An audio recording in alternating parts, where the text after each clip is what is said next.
Well, hello again from Ski Instructor Academy. It's Paul from Snow Camps Eurobandy. Hello, hello, hello. I'm wondering, Paul, how many people have noticed that we've changed the intro? I know. And when I get the producer's time, he's going to change the intro. The graphics. As well. But there's so much going on at the minute. It's so difficult. I think we've been doing these now for over a year, right? God, there's millions of them. Millions. Over a year. Well, we're still not falling out. I wouldn't say that. No, we've never really been friends, so we can't fall out, can we? That's how it works. Well, you know what my social skills are like. Well, hang on, I've forgotten. What did they call you? What was it that the guy who called me a lot of things? No, what was it? On one of the last podcasts we did, socially inept, challenged, wasn't it? Socially challenged. Yeah, something like that. Hindered. We're on to, if we put this in order, I suppose it's number 4-ish. So we should talk about getting ready for the ski season, because most of you guys, I suppose, are still not on snow yet. We should be getting close to holiday time, shouldn't we? We should be getting close to when potentially our December clinics will be arriving, or the end of November, our clinics. I suppose it's time to start about the setup for the season again. And I know we sort of go on about this. It's a bit like, you see these YouTubers when they say, what's in my bag in 2022. And I suppose it's, the same thing with skiing. How am I starting off the season for 2022, 2023? And as always, obviously, the first thing you've got to talk about is, are you, physically in the right condition to start the season off? Is another year gone by where you were promising to start doing something and getting motivated, but actually you've just let the whole year slip by again, and you're no further forward? In fact, you're probably a year slipping back over. Getting prepped physically is certainly, from my side, very important, because you have control of it mostly. It's with our students coming in doing ski instructor courses, where we see, let's say, a lot of accidents and a lot of problems from the technical side, they're usually less fit. And remember, that word fit is a very broad spectrum of things like strength, agility, flexibility, power, coordination. They don't have that. So you can control that environment, and I keep promising I'll start to post up more and more fitness stuff, but it's just so busy, full on for me all the time. But I will get round to doing it. But certainly, Andy's a good example. So he's coming into the season, new baby, lots going on still, but that added baby object is definitely going to detract from your ability to get ready for the season. Yeah, my ability to get ready for the season was detracted through the summer from the 1st of June as well, because I opened the restaurant. We were 7 days a week. This was the 3rd year and the 1st year of full tourism, and we were busy. And by the time I got home, I'd walked the dog, I'd eaten some food. There was nothing left. Yeah. So I actually, and we spoke about this, I'd only been out of my bike twice in the summer. I've done nothing. Except for going to work, eating, sleeping, and then obviously when I'm with the baby and with the baby, I've just had a 3-week, I would say, break. It wasn't a holiday, it was a break. I didn't get to do anything during that. I'm now I would have started skiing when this goes out, but on the day of recording, I'm about 22 days away from my first full day of coaching. I got 20 days to do something. Yeah. Which is now too late. And this is the issue that, I've said many times before, it's not the motivation you need to prepare your body, it's the discipline you need.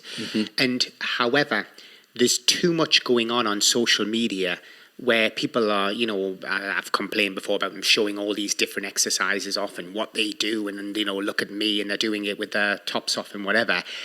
But guys, that's not the real world, because the real world's Andy. The real world's working damn hard, got a baby on there, having to move house, having to, and that's the real world. And when coaches fail to recognise that, a certain person's under all this attention of stress, then you want to add to it really by saying, you should really go, run this, or you should do that. It's unrealistic. And this is why, modern day coaches, they're not in touch with the reality that people are. And I recognise that people are under their own stresses. They do have things to do.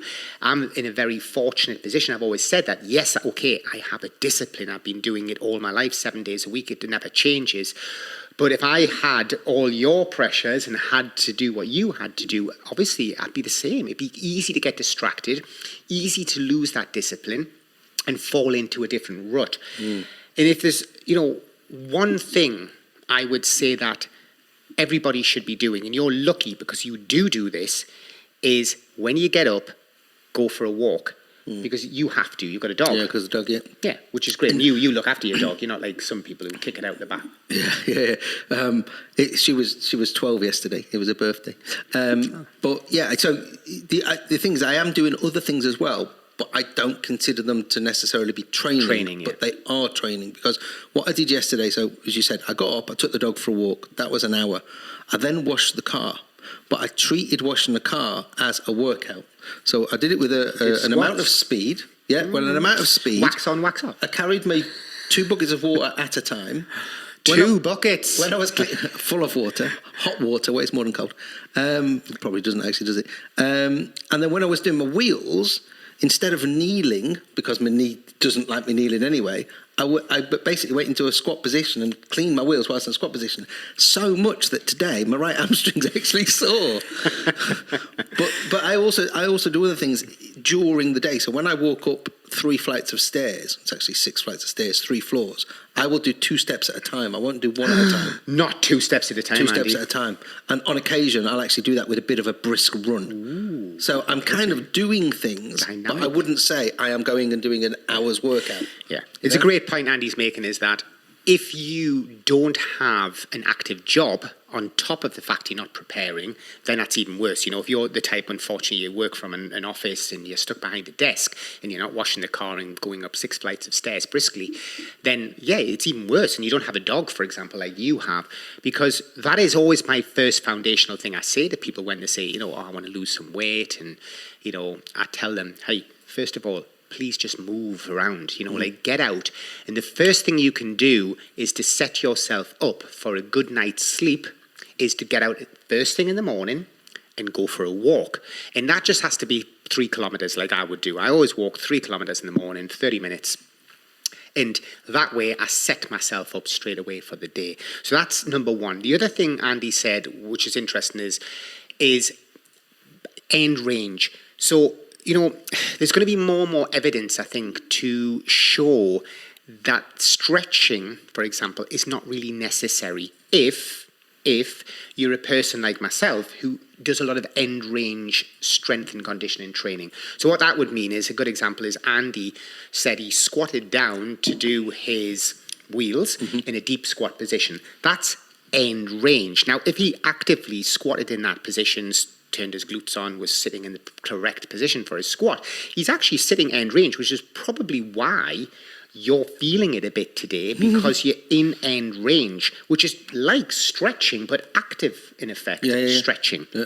So this is the sort of things that even when you're stressed as Andy is, you can still fit in some of these things, and as Andy said, instead of just, cleaning his car leisurely or going to the auto wash or whatever, he's done it in a different way. I would have argued he should have carried 1 bucket of water, because that would have had an effect. An imbalance. Yes, he would have had to, strengthen his core to carry that, and he would have had to go twice back and forwards. Tell you what else I did, because I've got a new car and it's slightly higher. You can't get into it. Well, I can't without a ladder. Can't reach the windscreen. I can't reach the roof. Right. So what I did is put my foot onto the top of the tyre and then literally did like a big step up, right, so I could do the thing. Then came down and then switched my legs to go back up and down. And I did that only 4 times on all 4 wheels. So I'm almost doing like when I'm coming down, a controlled single leg. Yeah, it's called. Yeah. Charles Poliquin made it famous. Which I was actually quite impressed, because I could actually get up with my left leg, which is my dodgy knee. Yeah. I could get up as well as with my other one, and I could control it down as well, which just shows that over the last 3 years since that last operation, there has been some progress with that leg. Yeah.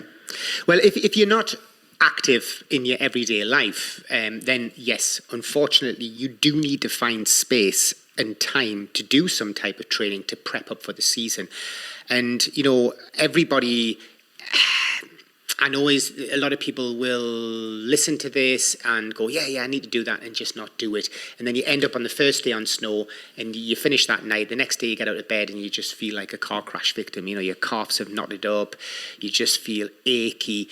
And yeah, it's the worst, So I get it's hard to invest time for a lot of people, but if you do have the time, then yes, my producer says he will video me going through some of these exercises, like Andy's explaining, especially things like that stabilize, which is very important, because I feel that a lot of the time, even if people can do some of these stabilization drills, it's really going to help the longevity in their knee joints, for example, which I do think are getting hammered due to how modern boots are now set up. It's putting extra strain on the knees as well. And of course, we've spoke before about wider skis, also putting a lot of torque strain on the knee joints as well.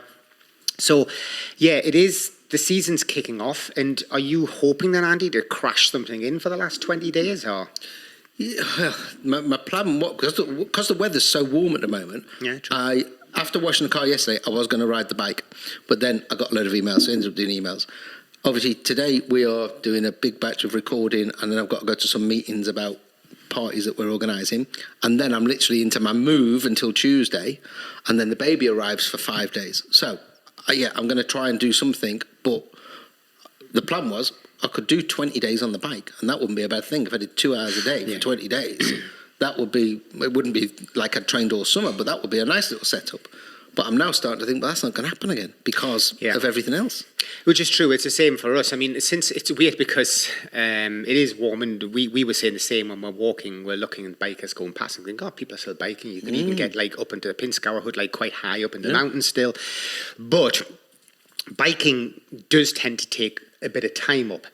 So we tend to, weirdly enough, before we went to Argentina, we were biking in the Pyrenees, and when we came back, we literally washed the bikes down for winter, and that was July. Because we knew we'd be coming back and we're going to be busy. We weren't going to get back out on the bike. And this year, actually, I regret it because, like you say, we could have got back out on the bike. Weather's nice, yeah. But at this time of year, I am also the same as you. I wouldn't have really had time, though, to go out on the bike. So I do adjust my programming and think, right, I need to say, I need to look at more like hit circuits and things like that, where you, in a shorter space of time, are going to get the necessary movements and activities you need and still get a great effect that you can manipulate in a short time to be just as effective as something that takes 2 hours, for example. But the problem is with hit circuits and the likes of things like Tabata and stuff is the motivation for non-fitness junkies to do that is null, like zero. For me to turn at you, Andy, just do 10 minutes, Andy, but do this. You would look at that and go, I'm not going to start jumping there and doing burpees and running there and sprint. It's just not going to happen. Let's ask a question. I'll tell you what it is, guys. You tell me and comment below, if you're over 40, when's the last time you sprinted? Literally, full out sprint. When is the last time you did that? And I would argue that most people, probably 40 and definitely over 50, will turn around and say they haven't sprinted. They can't remember the last time they actually full out sprinted. And please, by the way, guys, don't go out and full out sprint because you'll tear your hamstrings and groins off. So don't do that. But I'm just asking a simple question because when you look at skiing as such a dynamic sport, it's like sprinting and power jumping from side to side. And you haven't done that for the last decade. Then why is it skiers think when they go on the hill they're going to be able to do that? I keep coming down to the same argument. And I also come down to it because when I was talking to Gary about this, the same thing was, and I was talking about Gary and his skiing on one of the podcasts where I was criticising Gary's skiing. And I said, Gary is very much of the physique, the same as the other YouTubers. Very slight, able to be gymnastic and athletic as approached to, as a, the opposite of being like 85 or 90 kilo and being like a super G skier or something, And this is the thing, guys, you've got to look at your strengths and weaknesses and also look at yourself. Don't look at other skiers and dream somewhere that you're going to be able to make that type of turn. Because, from my side, I've still got to come back to the fact that you need to be quite athletic. You need to be quite powerful to be able to do that. Explosive would be the word I'm looking for. Mm-hmm. Are you sitting there now, over 40 years old, would you describe yourself as explosive? Because if you don't, then stop thinking you're going to make that turn that you're looking at the minute on YouTube. Yeah. With you again, we did a podcast about why can't I ski like that person, didn't we? And there's many reasons why most people, and like I said, I can't ski like those people. But yeah. But the question is if that's what you want to do, I'm not saying it's out of reach. Not out of reach for me because I am an explosive person. But equally, if you want to do that, I'm sorry, you're not going to be able to do it on the hill. You now need to first prep your body to be able to take those forces at that speed and at that velocity before you can make that type of turn, and then go off and practice that style of skiing. But once again, please be aware to look at people who are maybe, let's say, 60 to 70 kilo, but look at how somebody who is 80 to 90 kilo or 90 to 100 kilo skis. There'll be differences, and they're important differences you have to be aware of. Where are you carrying your weight? If you're a person who's carrying a lot of weight above the waist, which, okay, everybody is carrying most of their weight above the waist, but let's say you're a little bit obese above there as well. Again, it isn't going to happen. The way the centre of mass is at this point, it changes things. And, coming back to the subject I want to go on to is with a little bit of discipline, you will maximize your ski holiday or your skiing this season. And it doesn't have to be necessarily HIIT training. It doesn't have to be that style. Yes, there are people. It was weird because I was watching a program on Netflix, and it's something to do with sports people. I can't remember the name of it now. And there's 4 episodes or something, and one of them was running across like the Sahara Desert race. They were going through different, like one person was ice diving and stuff like this. And I related to them very much so, because a lot of those people were saying how they embrace pain and suffering. Now, from a very young age, that's what I've always had. I've always had pain and suffering within training. And in some way, it's not a turn off, it's a turn on. Mm-hmm. I actually enjoy the fact that my lungs are bursting, I'm about to throw up, I've got huge amounts of cramps, I fall off, and I've pulled a rowing machine until I've just went unconscious. I've done a squat until I've fainted. That sort of thing is in just a very small minority of people because they've done it from a very young age. Mm-hmm. You're not going to get somebody who's 40, 50-year-old to suddenly start, squatting until their legs... Heart attack. Yeah, until they have a heart attack. It's not going to happen. But you can say, right, what do we need to do? Well, let's think about skiing and, the joints and the muscles that I need to strengthen up and speed up. That's where the focus has to be. And obviously on a podcast, I cannot do that yet, but I can certainly make an effort, make some discipline that I actually put some fitness stuff together for people that they can actually see that. But if I had to go down one route, I'd say, hey guys, walk, which you do. Mm-hmm. Let's face it, if you think you took your dog out of the equation, you'd probably be sitting here 10 kilo heavier. Yep. Probably. Yeah, because I'm doing, as we've said before, I do nothing. You're doing almost less. 2 hours of walking a day, which I wouldn't be doing. And then there's the numerous times up and down the stairs to take her out to the toilet a day. Which some people would take the lift. Exactly. Without me doing anything else, you look at the old housewives and stuff like that, carrying the shopping bags and, but it's about moving, and it doesn't have to be squat, deadlift, chest for everybody. It's not going to work for everybody. They just don't have that time. But every single day, even if it was a so-called rest day, I would still argue, like, I'll do something, a minimum of walk 10 kilometers or 12 kilometers in a day.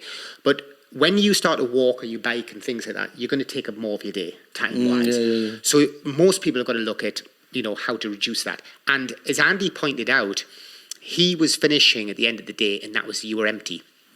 So your only possible hope was to squeeze it in at the start of the day when you were still semi-motivated. Mm-hmm. But we know a lot of people are just not motivated at the start of the day. They just can't physically see themselves getting out of bed and doing 50 burpees and running up a hill. It's just not in people. This did come into my mind during the summer. It was like, right, because I get up at 6:30, whatever. But it was get up. Then again, I've got to either do it before I walk the dog, or I've got to walk the dog, then I've got to do it. And then because of the nature of where our restaurant is in the middle of a mountain in the forest, or in the middle of a forest of a mountain, we have to go shopping every day.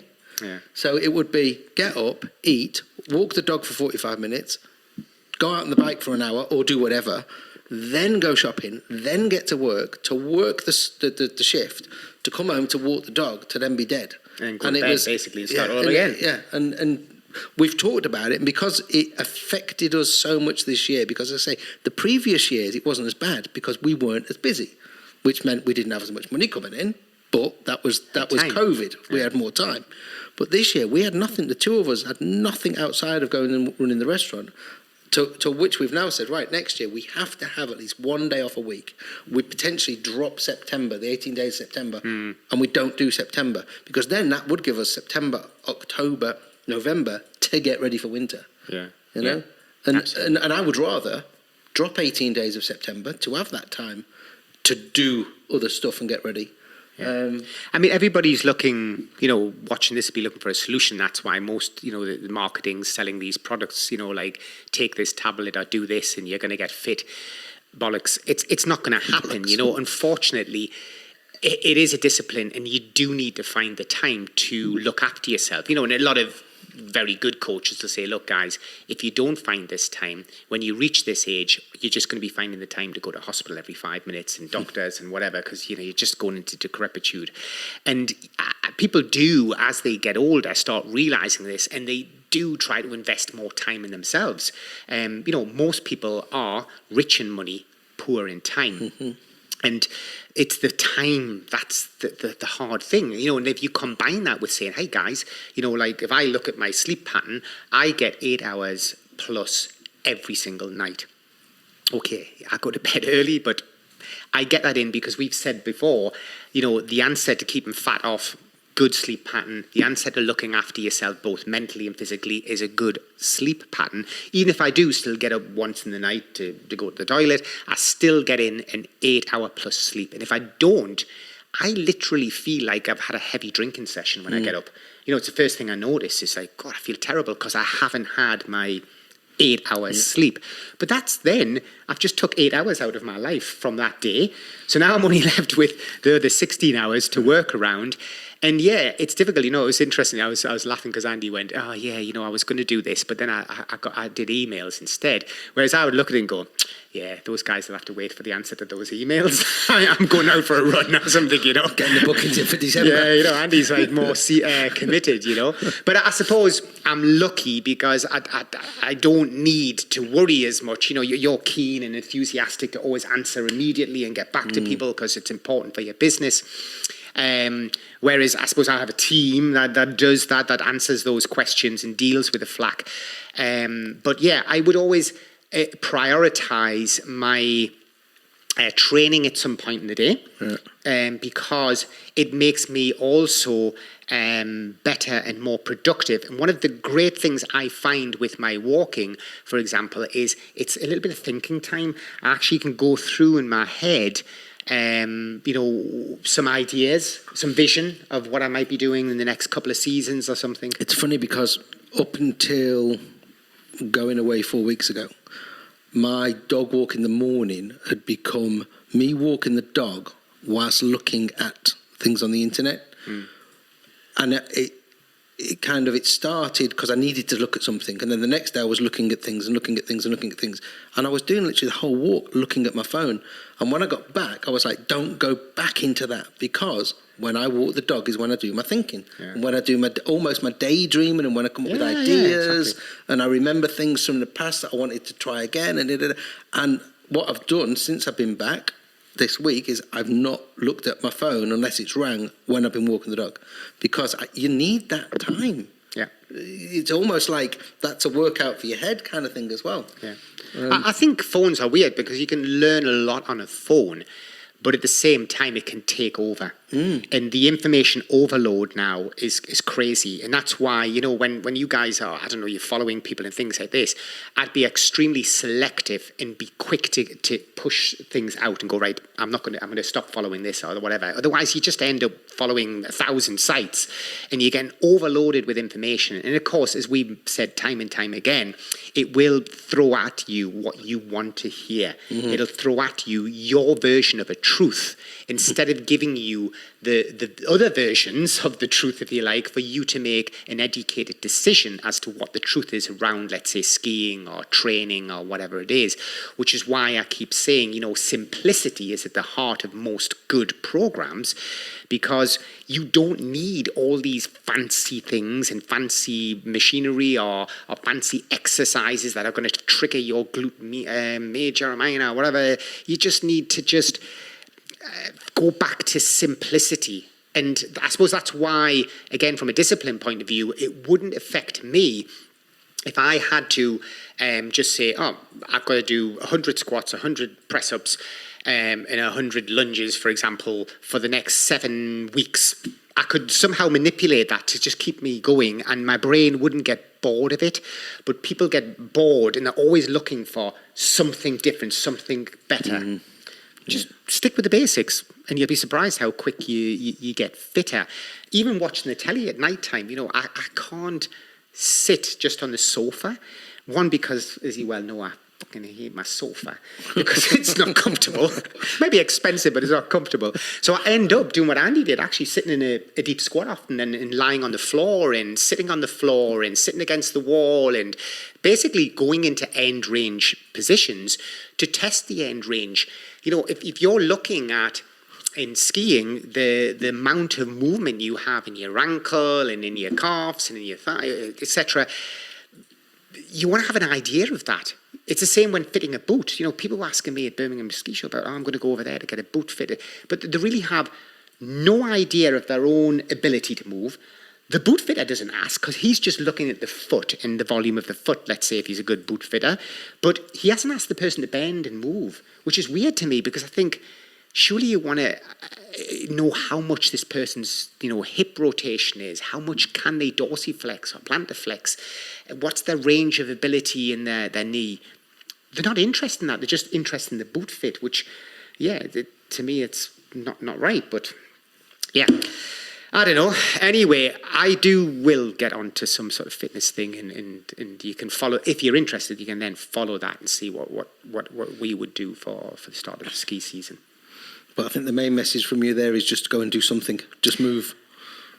You need to move, Andy. Move more. Wash the car. My car is waiting for it downstairs. Stitch myself up. See you on the next one. Bye for now. Bye for now.